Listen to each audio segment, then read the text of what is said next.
So hello and welcome along to the Champ.ie podcast, and it's a lockdown podcast special, and I suppose we have the full band back together here tonight.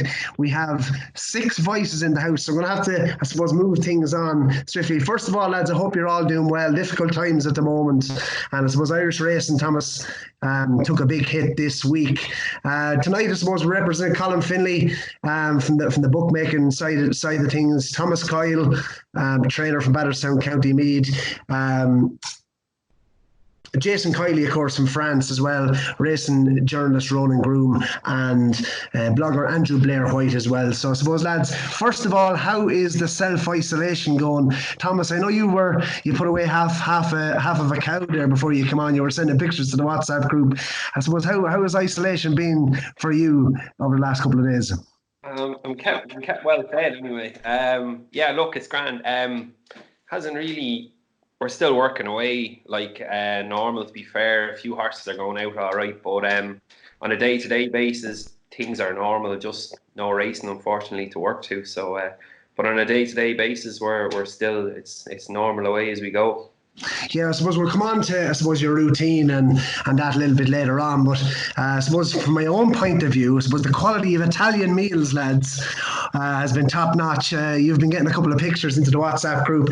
Colm Finlay, you've become a bit of a sommelier, a wine taster over the last couple of days. Any wine put away there in County Meath? No, I've actually been pretty good now. I've been keeping to a kind of what would be my normal weekly routine. I at the weekend, Friday, I'd come alive now. I'd definitely have a couple of bottles then, a couple of bottles, maybe a bottle and a half or so.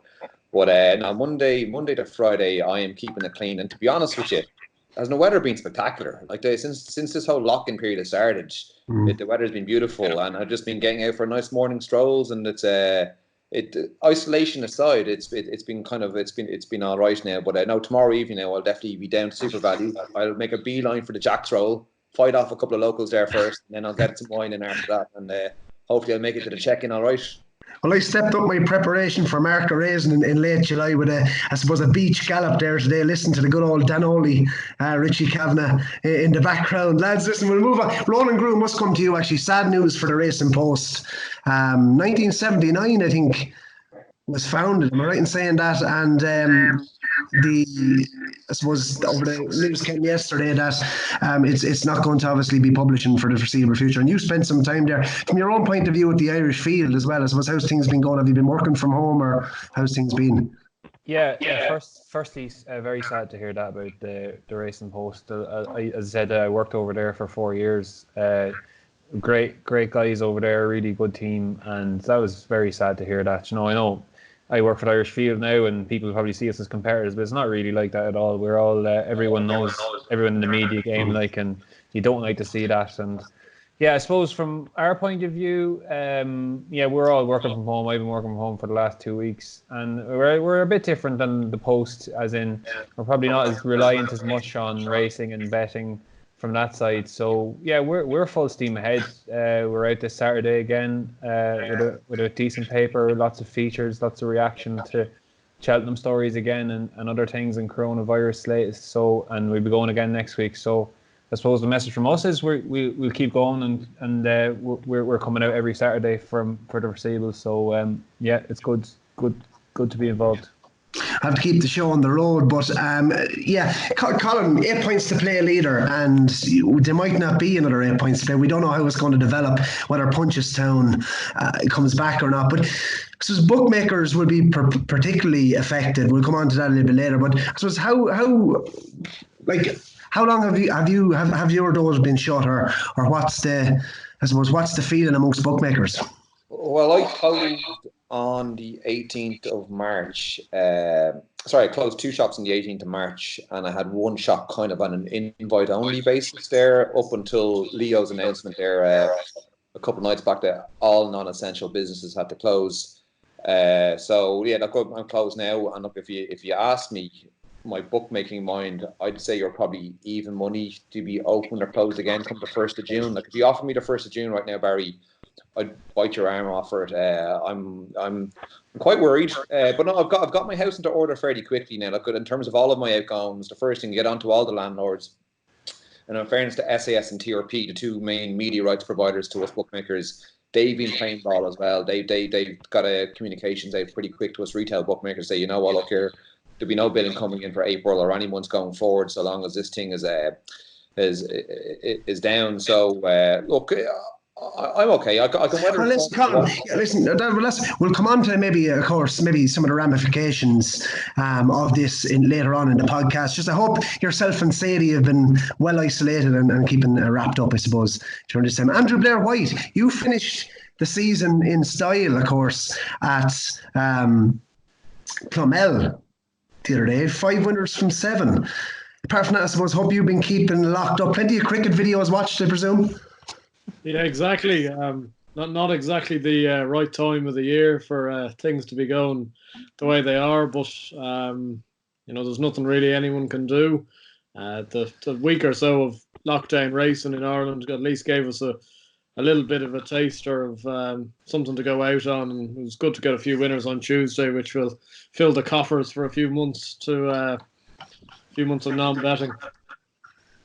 Enough of, I suppose, the doom and gloom, lads. Jason Kiely is on the podcast from France. And Jason, you've been on house arrest, I suppose, in France ever since Easyland's cross-country victory. Let's go back, I suppose, explain the race emotions of Easyland's victory. Where were you? Were you out on the course watching it, or were you just waiting for him to come back at the shoot, or what was the emotions like? Yeah, no, hiya, Barry. Hiya, lads. Yeah, no, Easyland, great day altogether. I watched it actually from just after the last hurdle. Well, I say just after the last hurdle. I ran down in between the last two, then I ran up and I ran back down. And from before the last, you kind of knew he was going to win. And sure, I let go of everything. I fired the lead into the air. I lost that and ran up to the top and met Jonathan up to the top. But excellent day altogether. Brilliant day for racing. It was great to see him win in such good fashion. Brilliant day for France, for Mr. McManus, everything, excellent day altogether, and a day I certainly won't forget for a long time. And it's making the lockdown that little bit easier. I've got these photos here in front of me on the desk now as I'm talking, and it's enough to motivate me for a couple of weeks anyway. Yeah, I sent you a lovely picture with was the cheek pieces on for the first time, were they, in the cross country? Or? No, he's always worn them actually, Barry. Worn them all the time this season, and they've made a lot of difference. He had a couple of falls in his early on career cross country. Then they put the cheek pieces on him, and it has made a difference. It's helped him a little bit. He can just be a bit too free in his thinking, we could say. But now as he's getting a little bit older, more experienced, he's kind of settled down into it. Yeah, you told us all along, of course, that he was going to turn over the Tiger. I will say that to you, Jason. I think I was on a 7s myself, thanks to your good self. And I suppose, what were the celebrations like? Did you get to, I suppose, party with JP or Charlie Swan in Queen's Hotel that night, or what was the? I don't think JP would be up for too much partying of my style now. I'd say now his moves in the dance floor wouldn't be as sharp as mine, but. No, it was very nice outside in the parade ring after. JP kind of made a point of introducing himself to me and all his family. He found it quite funny that I was from Limerick as well, so all the way over to France there to find a Limerick lad to look after his horse. Great scenes all together, and we had a great party at the night time. The drive back to France now the following morning wasn't the easiest thing in the world, but sure, we'll take that anyway. And just saw a video shared actually on Racing TV yesterday. If it wasn't for good old Mr. Donovan back in 1982, JP, I'm not sure Easyland would have been wearing the colours. And you see that actually. Great video of JP. Very, very good video. Yeah, anyway, just about the horse himself, Jason. I believe he's back in Martinstown now. How is he doing? Do you know, or so what's the plan? I saw actually a comment from your boss man, Mr. Cotton, saying, I suppose, he could only dream. The Gold Cup was mentioned, but maybe you might be able to tell us, is that potentially? Yeah, obviously, first and foremost, the horse as well, as far as I believe. He went straight back to Ireland. He didn't come back to France, as everybody knows now. He went straight back to Ireland, and they have a lovely long holiday over there. Charlie Swan kindly texted me, let me know the horse is all right, and that he'll be coming back over there for next season. But as regards plans, there's nothing firm, nothing solid. I would assume that the educated guess would be he will go to Cheltenham, and then whether that's Cheltenham the second time for the cross country or the World Cup. And just suppose moving back to Ireland, Thomas Coyle first of all, we look at it, I suppose, the trainer's perspective, and we're going to come on later on the show just to, I suppose, each divisions and maybe look back at Cheltenham as well. But just on COVID-19, Thomas Coyle, trainers, how are you dealing with, I suppose, with the news in general that there will be no Irish racing until April the 19th? And I know you were racing a couple of days when twice, I think, when we were behind closed doors. But what does this mean for you from a trainer's point of view, this whole situation? Well, I think most trainers have kind of taken to the fact that the National Hunt season is basically over from now. As just from a few of my friends, Shane Crawley and Nigel Slevin, just talking to, some of us have taken the approach, and the winter horses are going out. So I'm not too bad. I have maybe 3-4 predominantly horses that need soft ground. So look, we'll start roughing them off probably now and bite the bullet and let them out. But lucky enough, I have 5 or 6 flat horses, so we're going to keep tipping away with them. And there's a couple of summer horses there as well. Just on that, I was in Down Royal and Nace. I was at a point as well since the lockdown came in.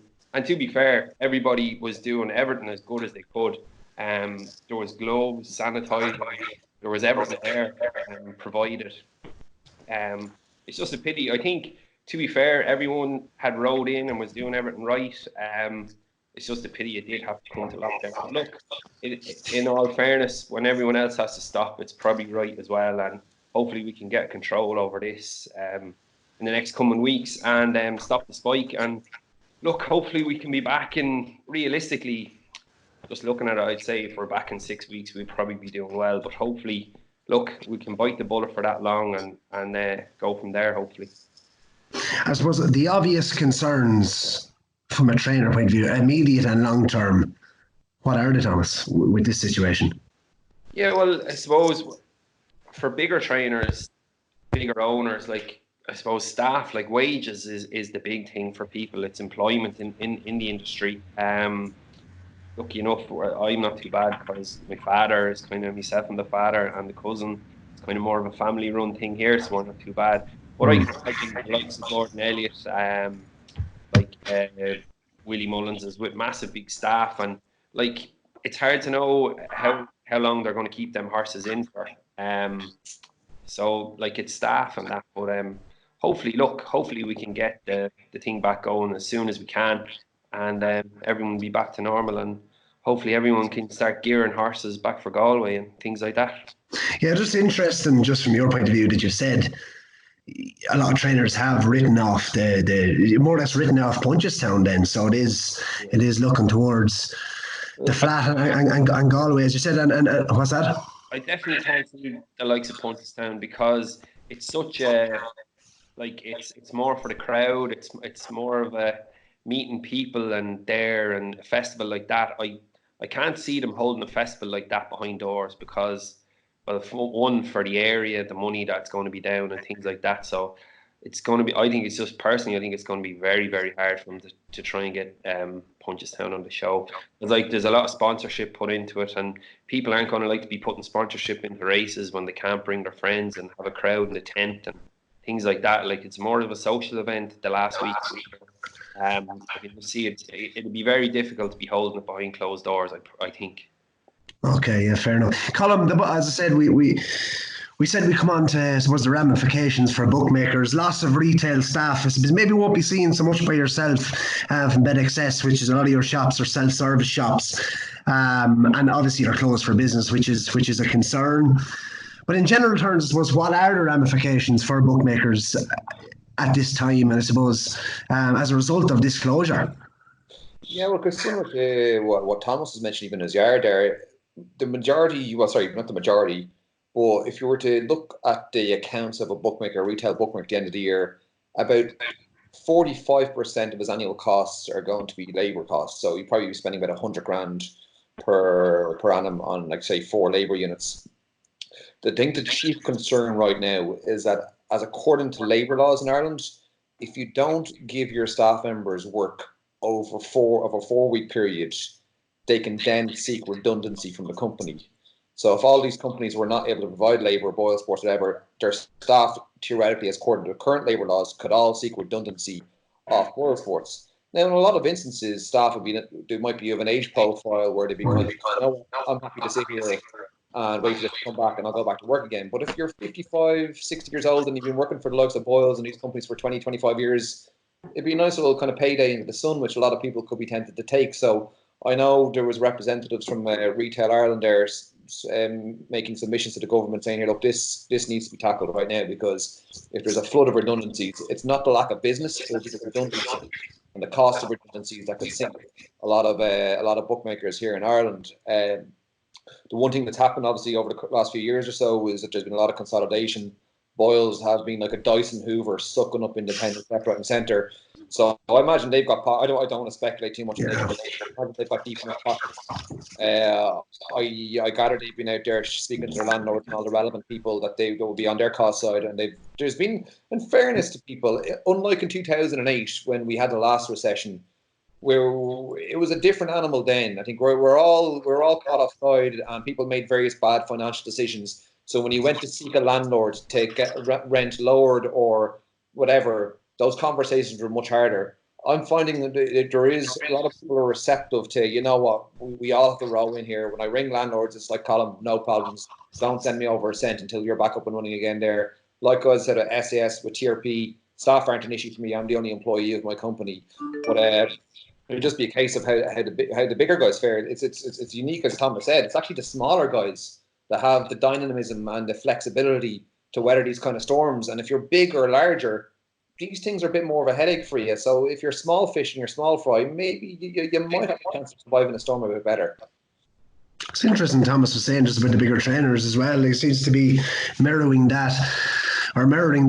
Just I suppose the knock-on effects then for horse racing, sure, I suppose, if you want to tell us about those. Well, look, I think Irish racing's actually in quite a good position. Look, it's in the 2018 budget, Pascal O'Donoghue increased the betting duty from 1% to 2%, and that 2% was active as of the 1st of January 2019. That yielded for the Exchequer I think it was 94 million euros there last year. Irish horse racing, the unwritten rule was that Irish horse racing uses all of that betting duty to fund itself. But because the duty went up 100%, there was a surplus generated. I think the betting duty receipts was 94 million, but Irish horse racing was using only about 65 million of that. So there's a 30 million euro surplus. What you'd be hoping is that that 30 million surplus could be the buffer they might have for this 3 or 4 month outage, and things might be able to buy. I was actually thinking myself there, Ron, I'd say the HRI are actually probably not too bad of a spot at the moment, because their chief outgoing is prize money. Prize money is HRI's number one cost going out there.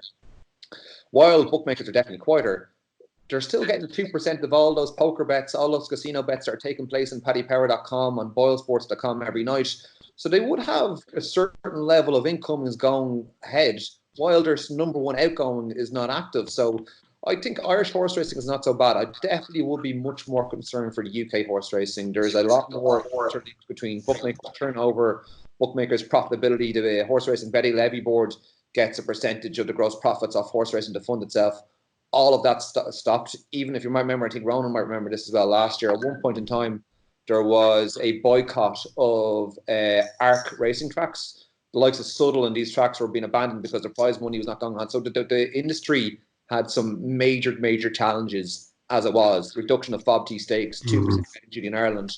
For this to come in here on top of that stuff, look, there is definitely going to be knock-ons. More so, I said, for UK horse racing. I think Irish horse racing probably will survive it better as a result of its more centrally funded kind of business model. That's pretty much what I think is the main ramifications for it all. Yeah, and just I suppose you mentioned, I think you were pricing up when things might get back to normal in your own head, and I suppose none of us play God here, but maybe if we said 3 months down the line, do you think we'll be able to survey the landscape, or when do you think, what would be the odds on racing resuming by July, say, in your head? Well, look, I said if you offer me the 1st of June, I would definitely take it. I think Ireland, there was an interesting experiment with that racing behind closed doors there for a while or so. I think if there is some easing of the kind of the rules regards to the movement of people and all that kind of stuff in the country, think Ireland, like, Irish racing again, is probably best positioned to come alive quicker than say its UK counterparts. I like my if you say I say even money over or under the 1st of June. That's my spread on it right there. I think there was talk about the 8th of April. I think that's far fetched. There's no chance this place is going to be active in April. Look, again, I'm not a medical expert, but it looks like the worst of what we're about to experience here is all in front of us. Front of us is the 18th of April. Like that's just not going to be happening. I'd say 1st of June is my over and under bet. Well, as we said earlier on, Irish racing is officially off until I think it's the 19th of April. I think the general consensus is that we may not, the national hunt season is now over. And I suppose on a we'll be a bit more light-hearted now. Maybe look back at the season and maybe look at each of the divisions, lads. Touch upon Cheltenham as well, and look into next year. Then, just I suppose for our own sanity. Colm Finlay, see, look back. Let's look at the Champion Hurdle Division. A recap of the year, lads. I suppose a tale of two exceptionally good fillies. In my mind, anyway, Honeysuckle in Ireland and Epatante in the UK. Colm, I'll come back to you again here. You did I'll come to Andrew Blair White. Colm, you did tip Epatante at 9-2. It was one of the biggest gambles we saw all year at Kempton when she landed the Christmas hurdle. I think you tipped her at 9-2, and she went off something. I think it was 2-1, 9-4. Andrew, were you surprised about how she progressed this season after bombing maybe at last year's Cheltenham Festival? And what did you make of the Champion Hurdle victory? I thought it was very good. I think it was quite easy to be maybe a bit sceptical of her until she showed what she did. But actually getting closer to the race, you were beginning to get that sort of feeling that this could, like what happened, would happen. There's a lot of decent but not world-beaten horses in that Champion Hurdle. And she was getting £7 off the majority of them. She won very well. I think there was still heaps there, and I know probably the division will be a lot tougher next year with the likes of Goshen, maybe Abacadabra staying over hurdles, but I think she'll be actually hard bet now that she's proven that actually that run in the Mayor's Novice was probably just her being unwell with the flu jabs and stuff like that. I thought it was a really super performance. And actually, probably the right horses were around her. Sharjah can run well, and he was on a going day. Darver Star is a very good horse, tied in with some of the top novice form. And I suppose the horses that you maybe expected to bomb out did bomb out. Like Petit Mouchoir and Ballyandy were 6th and 7th. They were kind of the solid sticks all year, both sides of the water. So I thought she was very good, and I'd say going forward into next year, she'll be hard bet the Champion Hurdle again. I think she's rated 162, and of course she does get the £7. And Ronan, I'll come on to you. Just about we've seen, I suppose, a resurgence in I suppose fillies, making up into top quality 2 mile. I suppose Champion Hurdle horses. Annie Power, I suppose, was the first to do it for quite some while now. Epatante, and I suppose how vital is that £7? And without trying to rub salt into the wounds, I suppose Honeysuckle as well. You were speaking about her for the Champion Hurdle for a long, long time. Do you think she could maybe take on Epatante next year with another year under her belt, or what way do you see her going also? Yeah, the Mayor's... what's been happening with the Mares the last 10 years has been brilliant. Over here, obviously, we have the ITBA Weatherby's bonus that is really promotes people holding on to mares and actually racing them. They get that €5,000 bonus, and they can win it 3 times. They can win it in a bumper, in a mare's bumper, mare's maiden hurdle, or a beginner's chase. So that's just prompting people to hold on to their mares. And then when you see them on the track and they win, and then there's an extra program for them. You have grade 2 and grade 3 races all up and down the country now. And now it's more attractive to have a mare. And now the good mares are in point to points, and it's just all the cyclical effect. And this is what the results you get, the likes of Honeysuckle kind of coming through. Yeah, with Honeysuckle, look, the form line says with Darver Star that she would have went close in the Champion Hurdle, but whether she should have gone for it or not, no, who knows? It's probably I don't know. Epatante was good, wasn't she? But she's only rated 162 now. That's a very low rating for Champion Hurdle winner. Like even if you take the £7, like if she didn't have the £7 allowance, she probably wouldn't have won, because Sharjah's 163 and probably ran close enough to that. I kind of been tracking the ratings of the Champion Hurdles in recent years gone by, and the average rating for this year's race was 155. It's quite very low if you that's taking all the ratings of all the horses and putting it together. Honeysuckle next year, I think she goes chasing, doesn't she? Most likely trained by Henry. Should be some sight in an Arkle or something like that, given how fast she showed she can go, and if Henry can get her jump. She won her point to point, obviously, so that would be something to look forward to next year, I'd say. And as for the Champion Hurdle, yeah, Abracadabras might be the one that comes through, but it just doesn't look great. Again, I'm not sure what else is going to involve there. Let me step in here, because I think we may have seen a monster come down at the last in the Triumph Hurdle. Lads, I watched back the Triumph Hurdle yesterday, actually, only for the first time. You think with all my Italian meals and Easter eggs and walks and with the dishes so clean, I would have had time to watch the Triumph Hurdle before yesterday.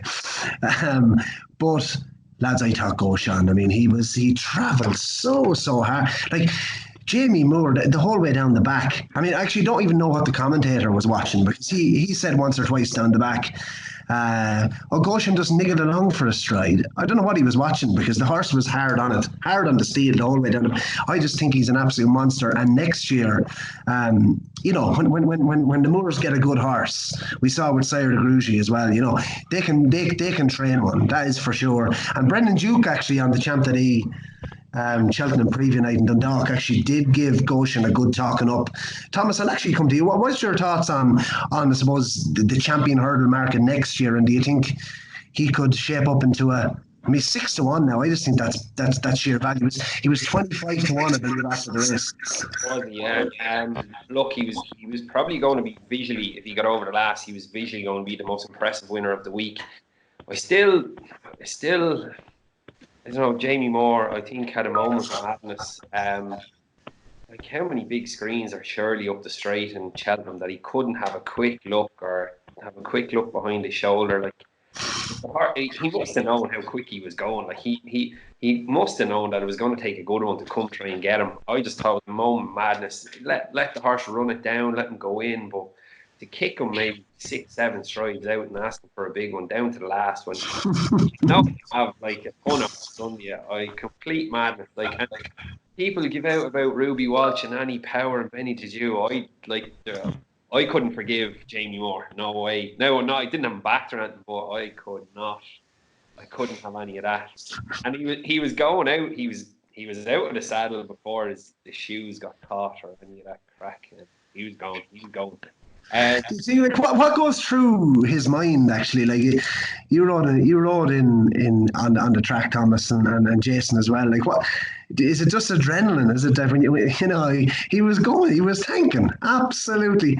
Oh, it was very good. Now he was going to be a very good winner, that is for sure. What goes through your mind if you're Jamie Moore now? I wouldn't know, lad. I never got to go that fast. The stride was there, Barry.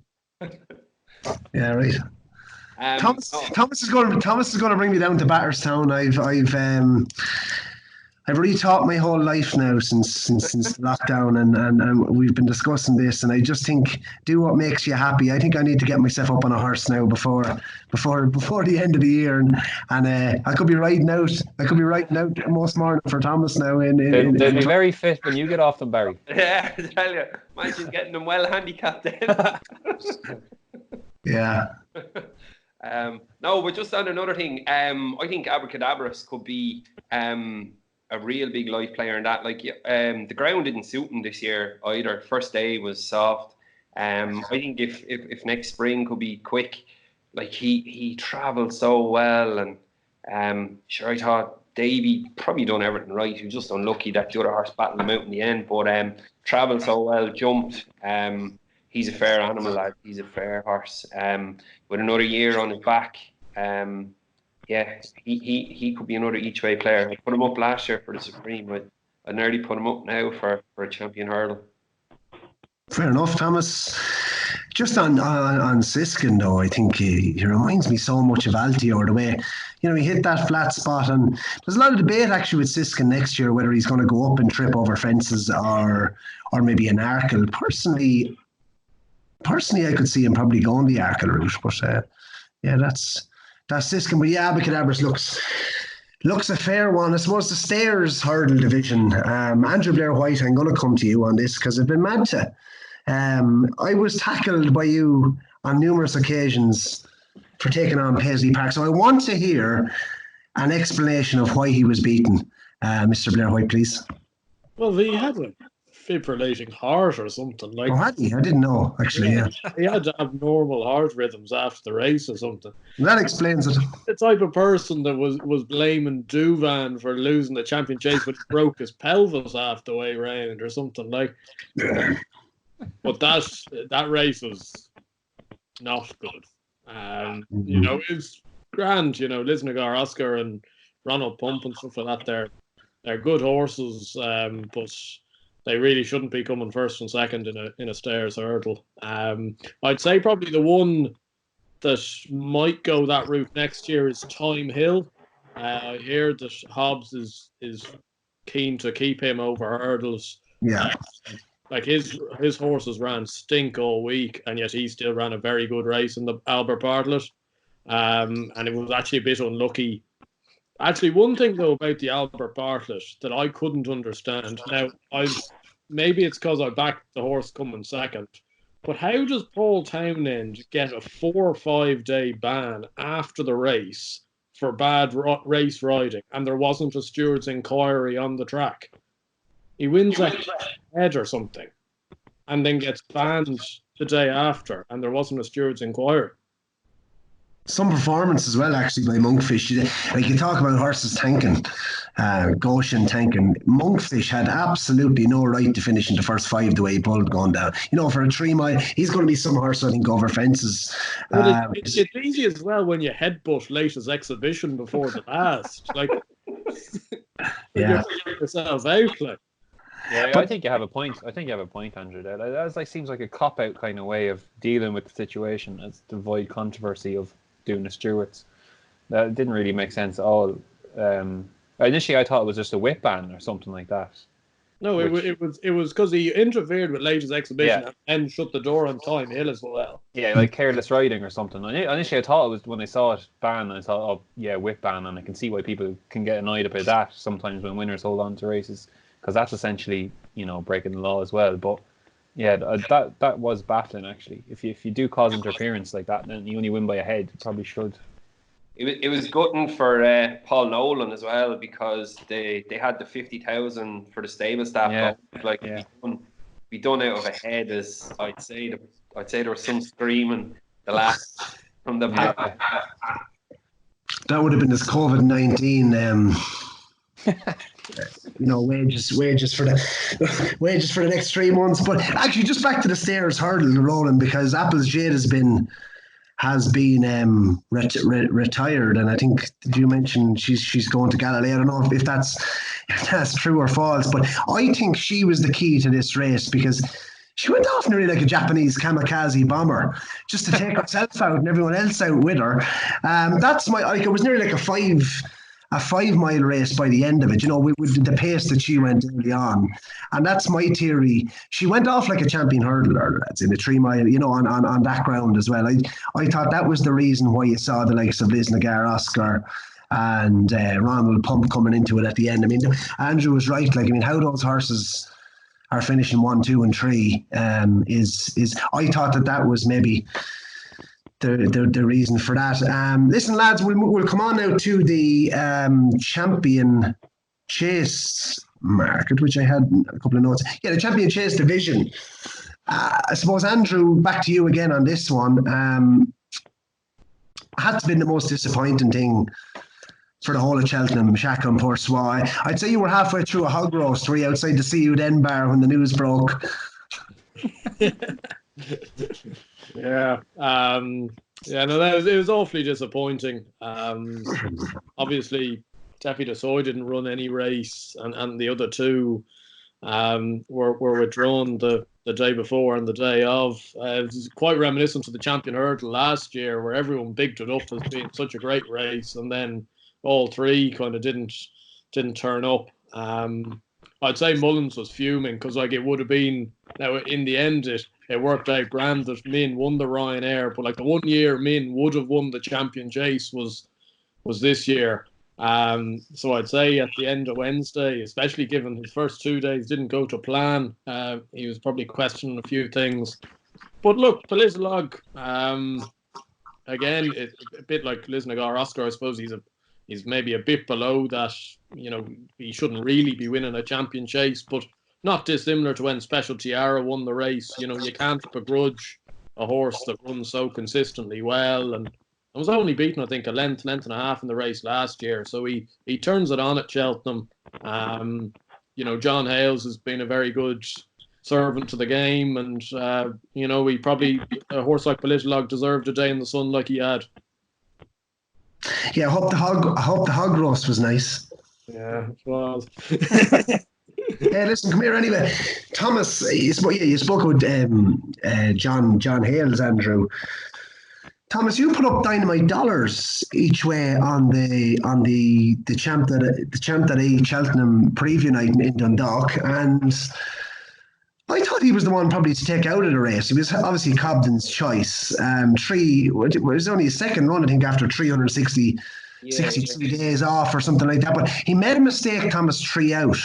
Thought it might have cost him, I suppose, getting into or a chance of winning the race anyway, at least. Probably was never going to beat the winner. But I thought if there was a Melling Chase or a race definitely, going up in trip maybe later this season, but even next year, he might be one maybe to look at. He's 33-1 for the Ryanair Chase, and I think the anti-post king might have a nibble at that one. Yeah, no, definitely. And plus, some horses as well, they have the so-called bounce factor. But to be fair, he ran well. He made that mistake, all right. I don't think he would have caught Polizalog, to be honest. But no, he's a horse. He's always a horse that has done, like, he has form going back in his hurdle days with the likes of Lost in Translation and horses like that around Newbury. But no, definitely he was off for over a year. I actually thought he was going to win the first day there when Altior bet. Probably just race fitness caught him, then getting geared up for a big one. But no, he's definitely probably a horse, I'd say, to keep in your tracker for next year. If once the wheels stay on the wagon, you can definitely see him pitching up and winning some grade 3, grade 2s. Might just lack it at grade 1, but you can still see him winning plenty of races. Yeah, I thought that up and trip maybe next year. I thought he done his best work at the finish, despite making a horrible mistake. Yeah, it was a bad mistake, but to be fair to the horse, he actually jumped well in a hole that day. When the Altior bet him, he actually jumped himself to the front. But usually his jumping is one thing to his forte, but probably going, as you say, maybe just going a little bit quicker than he wanted. Maybe that step up and trip next year could be the key to him. Colm, I'm going to come to you on, I suppose, the Arkle. And the Arkle form, Put the Kettle obviously was an impressive winner. She obviously got the mayor's allowance here in this, and Fakir Dudery actually was maybe unlucky not to finish a bit closer. Is there anything, I suppose, in this year's renewal of the Arkle that can maybe step forward into the Champion Chase division next year, in your opinion? The one horse I probably wouldn't give up on just yet is Notebook. I think Henry came in after the race and just said the ground was quite bad on that Tuesday, and that's a couple of Cheltenhams in a row now. You got to remember that we've had bad Tuesday ground. I think if this horse gets back to what would be typical spring Cheltenham ground, good soft, good ground, I think Notebook will be all the better for it. Outside of that, like Fakir Dudery, like I've been saying all year with him, I think he's a great jumper, he's a great benchmark, but ultimately he'll always tend to find one or two that will put in a clear round with him that will be too good for him. And that's pretty much it. Outside of those two, like Rogue Vif, not really, can't see him going on to much. Al Dancer, is he becoming a bit of a journeyman horse at this stage? Kind of cashback, I suppose. He was a horse worth kind of keep an eye on as well. Fowler in the Arkle as well. That's probably the height of it for me. Yeah, no, I think the general thoughts was maybe a below average Arkle Chase this year, lads. Moving on to Colm, I'll come back to you. Actually, you were a massive Delta Work fan. He set the standard for staying chasers in Ireland with obviously the Lexus and the Irish Gold Cup. You were quite keen in Cheltenham. What happened? He just didn't jump well enough. He made a couple of mistakes earlier on. He made a mistake to jump immediately in front of the grandstand. He hit that on the first lap. He hit it on the second lap. And the fact of the matter is, at the Gold Cup, even over 3 mile 2 furlongs, you just can't really make mistakes like that. That's what it simply was. He's the kind of horse now who will probably come back and might start winning races again around Leopardstown over Christmas time and stuff like that. But just in the Gold Cup, you cannot make mistakes. And he made about 2 or 3, and that was it for him. Well, Andrew Blair White. There was no homecoming outside the Lord Bagnall for Alboon Photo this year as a result of the COVID-19 crisis. But he's one of your true loves, I suppose. You shouted him home loudly last year. What was it like on track this year? I was equally loud shouting, and jumping around, and followed by, I was actually near enough around the 1 furlong point. So you're looking at them going up the hill, and based on my angle, I was convinced that Santini was going to do him, because Santini was flying late, and then you just look up at the big screen and you see it. He's just held on. It was like Faugheen at Leopardstown. I was making a beeline to be in the second or third row of the winners and closers to win. But I thought he was superb. He probably jumped better than last year. Still an average enough jumper. Like, he has his own way of getting from A to B. But he's a very good horse. It was a race where I think people wanted to take him on, but there was kind of no real reason why he couldn't win again. Like, it wasn't like he'd had a hard time of things. That Tremor kind of system is odd, but it seems to work. He's the type of horse that I don't think wants to run that many times, and it was brilliant, for all involved. And you'd have to think maybe 6 to 1 is a decent price about the hat trick. I think it was 6 to 1. I saw your frown. Maybe you got that wrong. It was 6 to 1. I thought I saw chalked up, but just on the, there was plenty of there was no excuses for some of the other horses there. I mean, you saw Santini was in a fairly prominent position the whole way around. I think they probably went slower than last year's. What's that? They went too slow for them. It was a sedate enough pace for a Gold Cup.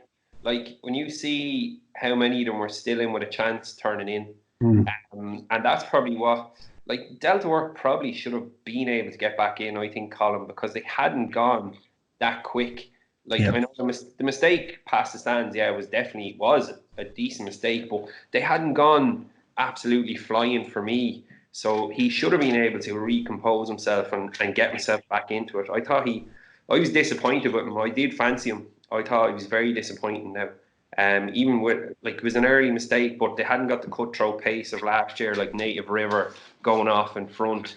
For me, Paul Townend won the race himself. The 2 jumps down the back had made his mind up and had to do little to get to the front, and then he got to dictate it from there. I thought it was an absolute masterclass from him, but it was just tactically race riding. But I really fancied Delta Work, and even the more going into the day of the race, I thought, but he really disappointed for me. Even saying presenting Percy, no? Stop as well. But losing faith in him now. Although I'd say he still would have been 4th or 5th. He wasn't exactly done with when he came down, but I don't think them glory grade 1 days are with him anymore. Put him back over hurdles. He still has a very good time figure over hurdles until you start. I don't know. He actually didn't. The way Russell rode him, he actually didn't get to see many fences. And he was slower. Like, he jumped ground, but he was slower than others, and making them having to chip in for half a one, and was always then kind of chasing, I don't know. Yeah, like, I just on the pace of the race as well. I think Townend probably, Willie thinks that in the aftermath, he played the percentage game. He was out. Well, he probably got there plenty soon. I thought, this is my thoughts on it. I think that if it was to force into actually having a bet for next year's Gold Cup at this point in time, I haven't taken it yet now, but looking back at the rally, we all loved Lost in Translation. He was so free in this race. If they had went that bit quicker, He faded. He was probably of the three horses. Of the three horses that finished 1, 2, and 3, he was probably hitting the line probably the least hard out of all the three. I don't know what way I went to say that. He was very free the whole run. He jumped very, very well, and I think because of his interrupted preparation, he was a big fancy obviously for King George. We all loved the way he done it at Haydock, beating Bristol de Mai on his home patch. I think maybe you could bring him into next season. He's 16 to 1 at the moment, and I thought that just a stronger pace in the race. A lot of horses might have been out of the picture, and he would have suited him that little bit better. That was my thoughts. Like Tizard horses, he's the only Tizard horse that ran in any sort of a race at the festival, which was saying a lot for him as well. Like, just shows how good of a horse he was, because his horse. He ran a cracker. Yeah, and with the stable being obviously under a cloud or anything, because they had plenty of fancied horses, and one came to light. And as you said, he's probably lightly raced over fences as well, and probably if the ground was a bit better as well. Did it tinker with his wind actually in the lead up? He got a wind up after the King George, so, and then they got no prep and went straight to Cheltenham. He's a fair horse, boys. He is a fair horse. Yeah, I think he's probably the one to take into next year. Ronan, you nearly fell off the seat, of course, when Real Steel swung into the straight under Brian Hughes, and he definitely played a percentage game. Kind of came there late. And is there anything maybe at a three-figure price that you want to maybe give us for next year? I was just thinking, when he did come in hard on the steel there, I think he traded close to even money. And I was just thinking of that time I said it in the podcast there, all the way back in October, and it was yourself, Thomas, Coyle, and someone else. I can't remember who else was on this. And you all laughed at me, and that's what was ringing around my head. I was thinking, right, I'm going to go back on now and show the boys now what a shout this is. And then he faded away up the straight. He actually went into second, didn't he? He was like a neck down. I was like, oh my God. Yeah, I have to be honest. He was my biggest winner on the race. I took a nibble when he said it. I just thought I thought you made a good case for him. And then I had someone else text me in the lead up as well. I think that he won up the north, I think, early in the season in Down Royal. And he obviously, it was before he disappointed on his last run. I think it was on Gorn on terrible ground. Yeah. And someone said to me, no. Did he win at Thurles or Clonmel or somewhere? He won the Kinloch Bray, I think. Yeah. And someone said, no. He had a good run, third behind Min in the John Durkin, didn't he? Yeah, but someone said Ryanair Chase, because he was entered up in both and he was left in both. Ryanair Chase. Then obviously he disappointed, so he was nobody's fancy after his run at Gorn. And just thought it was a good shout, Ronan Groome, and got me very, very excited, I must say. Excitement doesn't pay the bills, unfortunately. Stood to win a right few, Bob. Listen, lads, eye catchers of, I suppose, the Cheltenham Festival, but it's only in particularly Cheltenham now. Ronan Groome, was there anything maybe that caught your eye over the course of the 4 days that maybe, obviously, the season is over now, but maybe for a handicap or something, maybe early next season? The one I came down on, going to the Kinmure and Champagne Platinum there, is well backed for JP, and Derek O'Connor rode it. You watch the race again, he kind of tanked into the race coming down the hill. I just think he didn't stay up the hill. It was the 3.5 there. He wouldn't have beaten. Actually spoke to Rob James is the big interview this week. I'm doing it. I spoke to him today, and Milan Native was a very good winner on the day. So whatever about not staying in Champagne Platinum, he probably wouldn't have beaten that horse anyway. But I think he's a horse for a big 3 mile handicap chase, maybe at a more conventional track next year, or even going back to 2.5 or 2.6 or something like that. Maybe even something like the Bet Victor could be right up his street, the 2.5 around Cheltenham. I think he's well backed on the day, so they must have fancied him. He had the cheek pieces on first time, and he'd be my one for a handicap next year. Champagne. Yeah, interesting, because I would have actually never put him up as to maybe be running over 3 miles as quick in his career, because obviously we knew he was going novice chasing, but I thought definitely he arrived there at the 3 mile races sooner than maybe I thought he would have. Colm Finlay, anything over the course of the week that maybe you took that we could bring into next season? I'd like to good chance for me to nominate a horse and also seek an explanation off you for why you were hating on Envoy LN all year. I thought he was an absolute superstar. He was a superstar since when I first seen him. He's a superstar, and I seen him in the parade ring at Fairhaven. So that's when I really, really thought this horse was the real deal. And Barry Doyle, you were hating on this horse all year long, and I want an explanation of you. And I've apologized to you previously on this podcast before, Barry, for many things, and I want an official apology right now off yourself to Gordon Elliott, to myself, and all the other lads who've been tipping up Envoy LN. Right, can you speak up there, please? You got the room. I'll be quiet. Yeah, I was completely wrong, wasn't I? I have to apologise. I took an opinion. I thought he was hopping up and down in the one spot at Naas. He must have been a fat horse that day or something, or he must have had bags of improvement to come. No, listen, he was very good all year. I just think, where would you see him going next year, actually, Colm? Would you see him maybe shaping into an RSA? Lots of people, I think he's favoured now for the Marsh chase. I definitely think they probably will go chasing with him. Would you agree? Yeah, that's the only concern I have about him as a horse, is that Champion Chase. Sorry, it's Gold Cup, Champion Chase, and then the Ryanair is a race that's maybe 4th or 5th below that in terms of my pecking order for what I think true champions of National Hunt win. And I'm slightly worried that he's going to end up in this Ryanair gap, where I'd fancy his chance of stepping down and trip and doing a Champion Chase more than I'd fancy him stepping right up to the 3 mile 2 furlongs of a Gold Cup. I think chasing is his game. Where he goes, I just can't figure it out. I just hope he doesn't go Ryanair. I can't see him going Ryanair. I think it's too good Ryanair, and I think they got a Plutar who will probably go for that race again. He's probably going to go novice chasing first of all, anyway. Well, maybe not. I mean, we saw with Coneygree, and we saw with some horses, suppose that maybe start off in novice chases and end up in some of the in open company by the end of the year. Andrew Blair White, you definitely have something now, I suppose, that you took from the Cheltenham Festival to maybe look forward to maybe early next season, or even for Cheltenham 2021. Well, one that I did really enjoy, he's probably not one to take forward or anything, but I really enjoyed Min winning the Ryanair. I must say I have to get that in there, because I just think this A Plutar is one of the most overrated horses in training. He beats a 50% fit Jacques Poursois, and suddenly he's a grade 1 horse. And he never was getting by Min. Can I stop you there for a second? Yeah. Apologies.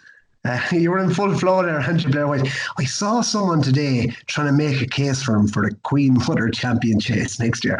You thought I was mad putting up taking on Envoy Allen. How can anyone think that he's going to go back to 2 miles and win a championship race at Cheltenham?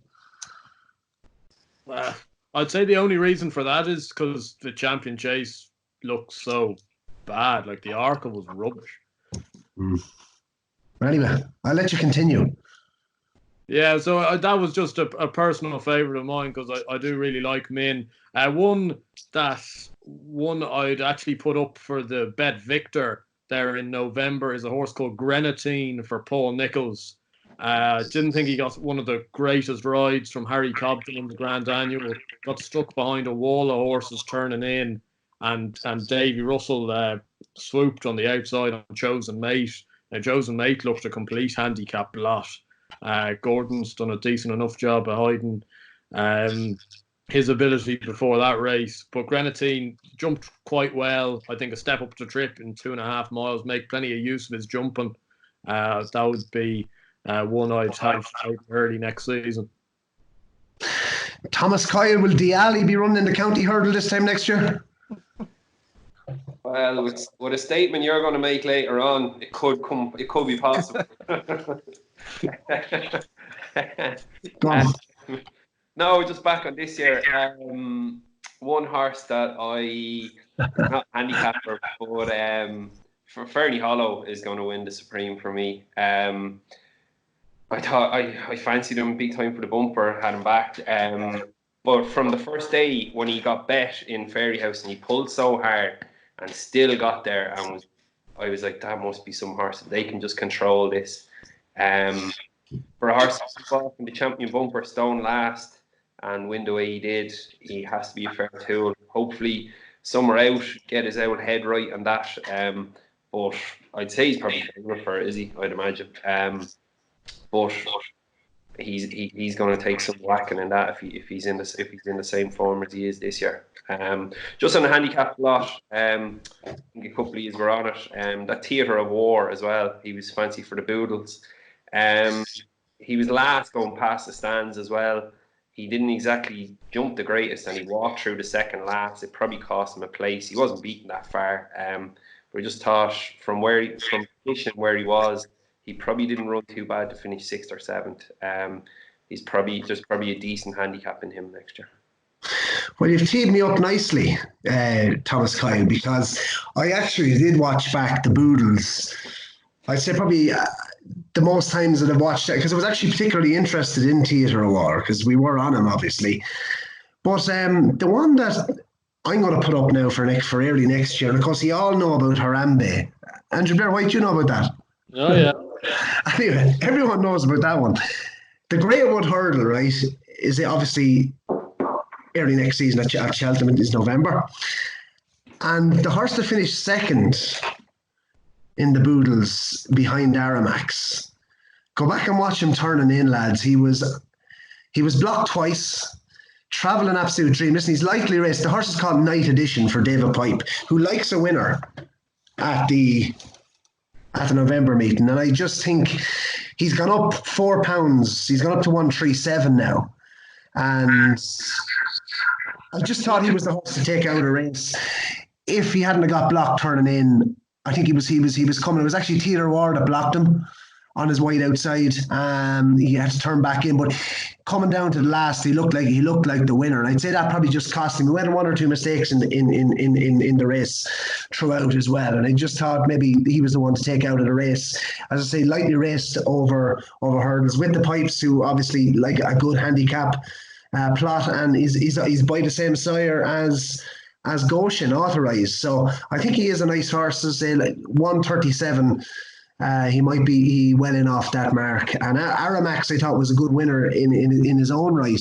Andrew Blair White, and one, I think, as you described, a perler put up by your dad. Yeah, exactly. He was having a jumpy one because it went out to 12-1, I'd say 10 minutes before the off, and then they backed it back in. But we got on at 12, so happy days. Well, actually, just on Aramax, actually, where do you see him? He's 141 now. Would you see maybe would you look at him maybe as a novice chaser for next year, or do you think he's over hurdles? Maybe a novice chaser. Would he go to the novice handicap? Maybe. That's kind of what I had in mind for him, as in the 2.5 mile on the Tuesday, next year. Well, he stayed well, because I was with you. Like my only problem with that horse coming second was that I really thought he kind of was going to go by, and your one Aramax pulled out quite a lot at the finish, so I'd say 2.5 won't be any bother to him. Absolutely perfect. Well, lads, just for our own sanity, I suppose, if we were to have an early bird, I suppose an anti-post early bird selection for the Cheltenham Festival 2021. Andrew Blair White, I'll come to you first because you love a good anti-post bet. Yeah, I'm going to put up 2 if I can. Absolutely. Trying to stay on planet Earth as well, unlike yourself, Barry. I've got 1 for the Arkle. I think he was 25-1 on odds checker there when I checked just before this. Is Captain Guinness.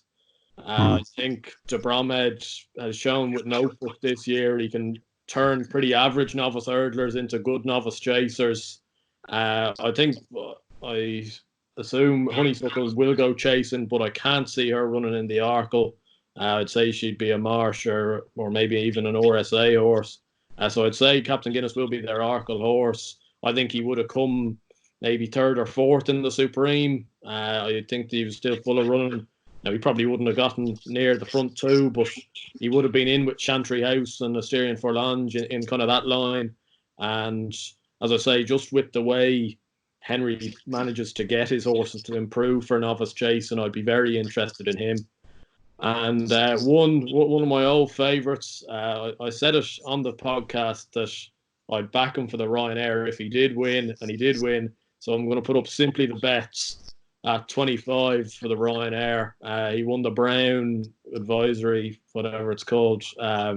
Very cosy. Made a half of the last, still won by a length and a half of 149. He still needs to improve quite a lot, but he like that handicap form of him and Imperial Aura. And I think the horse that came third that on the slopes won the big race at Kempton the day after Cheltenham. So that form is absolutely rock solid. And yeah, I think just another year under his belt, he could make up into a good Grade 1 horse. Fair enough, Andrew. Blair White, just what you were referring to, we might as well just come on to that now. And actually, I backed the horse at 40-1, right? For the Arkle chase, Andrew Blair White. You're laughing at me. Ronan Groome, we all laughed at Ronan Groome last year. Do you remember that, Ronan, when you put up Real Steel for the Gold Cup? And we saw how that turned out. I'm putting one up. I think he is value. I do have one concern. The horse is Energoname for Willie Mullins. He won on bottomless ground at Gorham Park just recently. Listen. What's that? I'm trying to hold in the laughter here. Listen, I've backed him at 40-1, okay? If any of you guys want to go on bet for it, now feel free to do so, because I was snooping around the exchanges.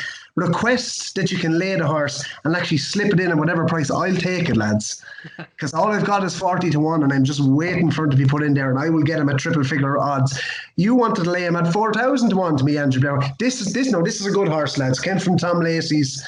Obviously, his bumper form isn't fantastic. All right. Neither is his herd before. Hear me out. Listen, I read a quote from Willie Mullins. My one concern is he wanted to get another run into the horse before Punchestown, right? Over hurdles, obviously. And obviously Punchestown is not going to get him now. So he may not go novice chasing straight away, but Willie has said that chasing Willie is far. David Casey had some good words to say, and of course he is by the same sire as Undeso, Denham Red. 40-1, lads. I think he is a good horse, and I think he will. Listen, we said who would have backed Cashback at this point in the season last year? Absolutely no. And I know he didn't. He was very well fancied for the Arkle, Andrew Blair White. And maybe not by yourself, but yeah, that's my first selection, 40-1, and Energoname for the Arkle Novices chase next season. What's that? If he runs like Cashback, you won't be getting any money for your phone. No, listen. It's all about value at this stage. Like I could put up Shishkin for the Arkle next year at 5-1. I've tipped him at 25-1 for the Supreme Novices this year, but I'm not. I'm looking for value, and I think he will go novice chasing next year. And who knows, he could be very good over fences. I will come on to one a little bit more your type of price, Andrew. Goshen for the Champion Hurdle. I think, listen, he's 158 now, as I said already on the podcast. He's exceptional. I wouldn't have even thought about backing the horse going into Cheltenham this year, but the way he travelled through the race, it just weren't good. They went pretty quick, like with All Mankind, and the time of the race as well has worked out quite well. Like now, Thomas Coyle, you want to have a go at me about Energoname? Complete madness. I spelled this out to you yesterday. Like his bumper form. You never mentioned the third horse. You never mentioned the third horse come out and won since. I know the second flopped. Where did he win? Down Patrick or something? I don't know where he won. Go on. You couldn't have him. Frontal Assault was his bumper form. He was beat 20 lengths the other day. His win on bottomless ground around Goran, the horse he bet 19 lengths was bet 120 plus the other day by Fair Mix, who is average. Well, he's not average. He's a decent horse, but he's only going to be a 125-26 handicapper. I don't know. I think isolation is really catching you. Here, lads. I just hope he lines up next year. Even if he lined up at 16-1, No, couldn't have. But at least we got a good laugh out of it. At least Ronan's horse had grade 1 form, and we were still laughing at him. Yours, I don't know. Go on. Back to reality. Look, I'm not going to be too extravagant like you boys, but Fernie Hollow for me in the Supreme. Look, whatever he done this year after being the way he travels, he's always going to improve. He can get his old head right. And I'm actually looking at the World Cup this year, I think Santini's going to be very hard bet if he can get the run of the race. Just as Andrew said, he was flying at the death. If he can get, and I'm sure Nicky Henderson isn't going to be that stupid next year, he'll have something to go bowl away in front for him or something like that. But yeah, a young horse, and I can definitely see him give an album photo a lot to think about next year. Fair enough, Thomas Coyle. Ronan Groome, the man who can save me here for putting up an outrageous selection in the lads' eyes. But just the one thing I will say is, like, notebook. You're talking about grade 1 form. Notebook. What was he? 135 over hurdles. Are you telling me an Ergoname can't reach 135 over hurdles, Thomas Coyle? I've never heard of someone who's using horses that got tailed off in the Arkle as his line into why he's backing this horse. Well, what price was notebook going off for the Arkle? I understand. Horse lines up. I mean, I'm just Barry. Honestly, I'm not going to slag you off like the lads. If you shouldn't get slagged off for putting up a horse at 40-1. So I'll leave you be. All right. Fair play to you. my feelings are hurt. I just don't know where you even found it. Like, how do you know about this horse? Gorham Park. When he put it up yesterday, I genuinely was like, wait, what I was like, maybe ran once in France or somewhere, and he was listen. Go on, listen. Anyway, we'll let Ronan make his case for his. We'll skip over. I don't want to. This is a PR stunt now. We'll wait till he lines up in the Arkle next year before we pass it on again. Later and take it out now. Go on, Ronan Groome. Give us a selection for 2021 Cheltenham Festival. Also, just before I do, I hope you're not back in Shishkin for the Arkle next year, because he's going for the Guineas, isn't he? Shishkin. Go on. Anyway, Minella Indo for me in the Gold Cup. I think Willie Mullins has cracked the code as such to the Gold Cup. You need a fresh horse, and Album Photo obviously respected at 6-1, and he'll probably do the same thing with him again next year. But Minella Indo for me at 16s, second season horse, got a lovely profile. If you actually watch the RSA again, as soon as Champ goes by him, he runs on again. I think he was just idling beside Allaho. He's actually just kicked on again after Champ, but he's just too late to react to him. I think he'll run maybe once, twice next year, just like he did this year and last year. And Minella Indo 16s will do for me in the Gold Cup. You liked that horse for quite a long time, didn't you? Yeah, I think he's a machine. Yeah, I think he'll just be quiet, creep along with him next year. You don't see him enough, so he doesn't have the reputation I think he deserves. But yeah, Gold Cup for me next year. 16. And what did you make of, I suppose, the RSA? Just want to have you on that, because I think Allaho goes off like the Clappers would have absolutely romped home in the March chase, like we were saying all along, and. You know, I mean, I think Minella Indo probably, the two of them got locked into a duel maybe too early out, and then obviously Champ comes and picks up the pieces. Yeah, I think it's probably 3 good horses. Maybe not as good as the year before, but I don't know. They've come clear. Like, it was a weird race. Yeah, I don't know if they just got trapped. Yeah, the two of them have gone too hard up front, and they just stopped, and Champ has just got back to them. But yeah, I think Minella Indo is all stamina anyway, so when it gets to that 3-2 and he doesn't get locked into something stupid like he did there, and that's when he'll come to the fore. So I think it'll be reasonably good for him. That's fair enough, lads. Listen, that concludes really the lockdown podcast special. Ronan Groome, you're going away to cook a romantic meal, I believe. For myself, yeah. For yourself and that lovely blonde. No, listen, lads, I suppose that concludes. I want you all to keep very, very safe. Thomas Coyle, it's the first time you've showed your face on the podcast. I'm loving that new hat. Yeah, it's going to need a haircut, boys. I had to hide it. Andrew Blair White, thanks a million for coming on again. And sure, hopefully, lads, I'm hoping that I suppose we can kick off maybe a flat podcast. Thomas, you probably won't entertain that, but I suppose if flat racing does resume in, let's hope maybe for at least July, August time, we can maybe get back on the bang. But until, I suppose, next time, I'll have to say my goodbyes and thanks very much for, I suppose, contributing throughout the year on Champ.ie's podcast. And I want you all to keep very, very safe, you and your families. Cheers, Barry. Cheers, Barry. Well and I'm never going to wins the Arca, lads. No. Good night to you all. Good luck.